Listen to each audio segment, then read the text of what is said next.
The fallout from fraud and bribery charges against Indian billionaire Gautam Adani spilling into the political sphere as opposition leader Rahul Gandhi calls for an investigation and the arrest of the tycoon. Mr. Gandhi has also accused Prime Minister Narendra Modi of shielding Adani.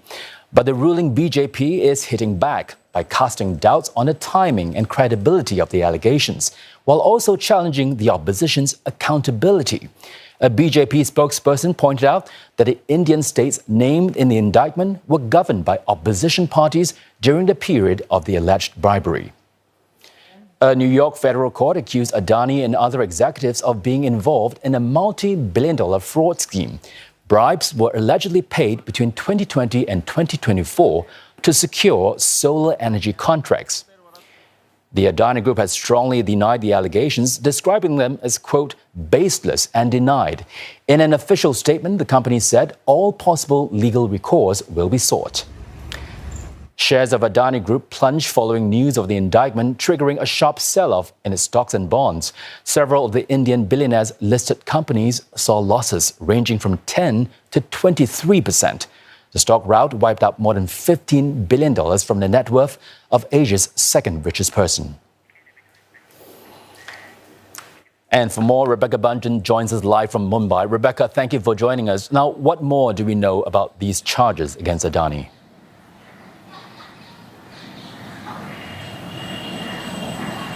Well, what US authorities are saying is that Adani and other executives ended up promising bribes that were worth some $250 million to Indian government officials. And those were in order to secure solar energy contracts. Now, what US prosecutors are saying is that this information was then concealed by the executives and used in order to raise funds from US investors. So these are really serious charges that we're seeing against Adani and the other executives, against the group, of course, which they are denying, saying that they are baseless and that they'll seek all legal recourse. Now, alongside Gautam Adani, he's one of the richest men in the world. He's the chairman of the Adani Group. He's being accused in this, and alongside him also his nephew, Sagar Adani, and the former CEO of Adani Green Energy, which is the company at the centre of this issue as well, Vineet Jain. He's also being accused. Now, alongside them in these charges, we're also seeing 5 other individuals being linked to them. Now, they include 4 Indian nationals and also a French Australian who apparently lived in Singapore. Now, this is obviously a huge blow for the Adani Group and for Gautam Adani, one of the most prominent industrialists in India. And this also is the second crisis that the group is seeing in less than 2 years. Last year in January, what we saw was Hindenburg Research, a US short seller, claiming that the Adani Group had been involved in stock manipulation, accounting fraud, improper use of tax havens, and that resulted again in a huge crisis for the group, wiping tens of billions of dollars off its market value. And since then, it has been recovering, but now it's seeing another major setback with these charges that have come through from the US, which has now spilled over to become not just an issue for the company, but also a political row in India.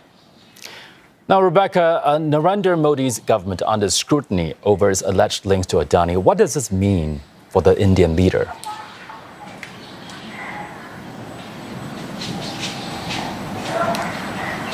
Yes, that's right. And it's really become a huge headache for Narendra Modi and the ruling BJP, analysts are saying. And it's really bad timing as well. It just follows the elections that have taken place in the state of Maharashtra, where Mumbai is located. Now, the government has yet to officially comment on this. The Indian government has not yet officially commented. We've seen a statement or a social media post, rather, from one of the ruling party, the BJP's spokesperson. He said that this indictment appears to implicate opposition parties more than the BJP.